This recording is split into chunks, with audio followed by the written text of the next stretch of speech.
नमस्कार दोस्तों, मैं आपके साथ अजय चौहान और आप देख रहे हैं द न्यूज इंडिया। देश दुनिया की हर खबर देखते रहिए द न्यूज इंडिया।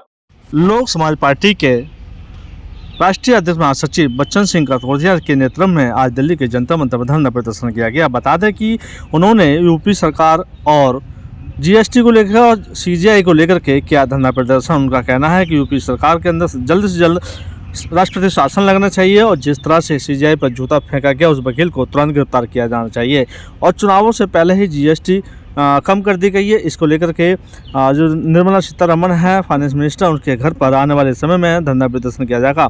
उनका कहना है कि जिस तरह से यूपी के अंदर लगातार क्राइम दलित पर अत्याचार किया जा रहा है और सरकारी पैसा का गलत इस्तेमाल किया जा रहा है, उसको लेकर के उन्होंने क्या कुछ कहा और क्या कह रहे हैं देखिए।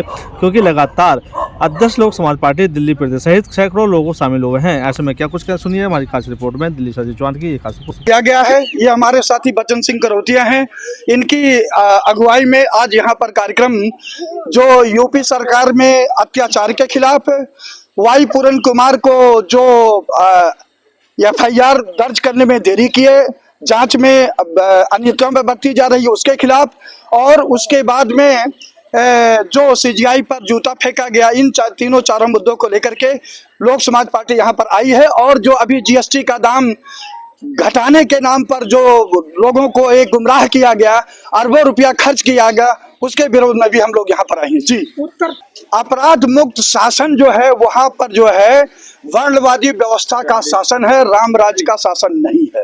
लोक समाज पार्टी वर्णवादी व्यवस्था नहीं चाहती है, डॉक्टर भीमराव अंबेडकर के संविधान का शासन चाहती है, जिसमें चाहे गरीब हो चाहे अमीर हो, जो भी अत्याचार किया है सबके खिलाफ कानून के हिसाब से अपना शासन किया जाए। जी, देखिए, संवैधानिक अधिकार पर जीत का मतलब ये नहीं होता है कि आप जनता के पैसे पर अपना मौज मस्ती करो और जनता को गुमराह करो। कल्याणकारी जो राज्य की जो संविधान का मुख्य उद्देश्य है उसको आप खत्म करके सामंतवादी व्यवस्था करो, ये संविधान इजाजत नहीं देता है। विकास का बुलडोजर नहीं है। देखिए, मैं बता दूं, वहां पर उनके ही बिरादरी के वो ठाकुर हैं, ठाकुर बिरादरी के दर्जनों अपराधी हैं जिनके खिलाफ कम से कम दर्जनों केस लगे हुए हैं। उनके यहाँ बुलडोजर क्यों नहीं चला? वो तो चलना चाहिए ना, लेकिन नहीं चला क्योंकि उनके बिरादरी के हैं। तो मैं समझता हूँ 1952 में 52 से लेकर के अब तक उत्तर प्रदेश में जो भी शासन किए हैं, सबसे बड़ा जातिवादी अगर मुख्यमंत्री है तो योगी आदित्यनाथ है, जो व्यवस्था का समर्थक है और संविधान के शासन का विरोधी है। वो हल्ला इसमें ही होता है। अगर वहां पर कोई सामंतवादी व्यवस्था का चीफ जस्टिस होता तो पूरे देश में ऐसी हो हल्ला मचा दिया जैसा जैसे कोई आपातकाल लग गया है।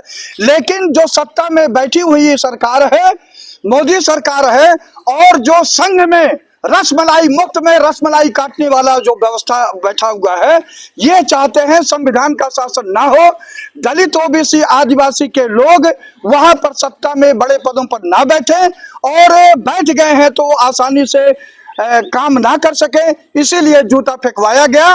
और जो मुझे सूचना मिली है कि गवई साहब की बेंच में एक कोई याचिका लगवाए थे, खजुराहो के मंदिर में कोई विष्णु भी भगवान का मूर्ति खंडित हो गया है, तो उस याचिका को उन्होंने खारिज कर दिया और ओरल में कहा कि भगवान इतने शक्तिशाली हैं तो उनको मेरे पास यहाँ आने की क्या जरूरत हो, तो खुद बनवा सकते हैं।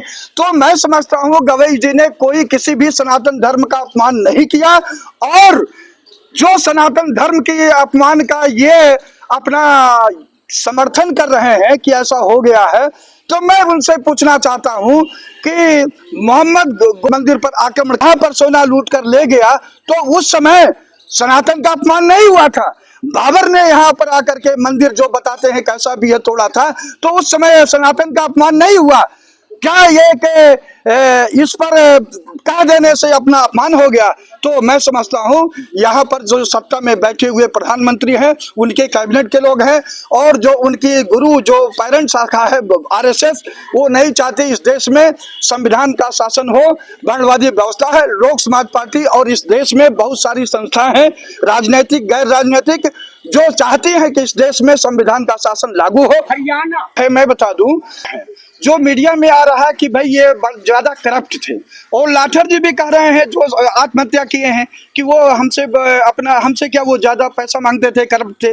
अब प्रश्न ये उठता है कि लाठर जी जब सुसाइड किए हैं तो उसके एक हफ्ता पहले तो वो वाई पूरन कुमार जो वरिष्ठ आईपीएस अधिकारी हैं वो तो खुद सुसाइड कर लिए। तो जब वो सुसाइड कर लिए तो लाठर जी को, एसआई जो थे, उनको आत्महत्या करने की क्या जरूरत है? मुझे लगता है कि लाठर जी का मर्डर किया गया है, और जो पिस्तौल वगैरह था वो तो जब पुलिस के कब्जे में था तो कैसे लाठर जी के पास चलाया गया, उसको बालखाना में क्यों नहीं जमा कराया गया? तो ये बहुत सारे मुद्दे हैं। जब क्रिमिनल के वकील हमारे जैसा लोग पहुंचेंगे तो पता चलेगा कि यह मर्डर किया गया है, आत्महत्या नहीं है। जी नमस्कार दोस्तों, मैं आपके साथ अजीत चौहान और आप देख रहे हैं द न्यूज इंडिया। देश प्रदेश की हर छोटी बड़ी खबर हमारे चैनल पर देखते रहिए। हम आपको दिखाते रहेंगे नई नई बड़ी बड़ी खबरें अपने द न्यूज इंडिया चैनल पर।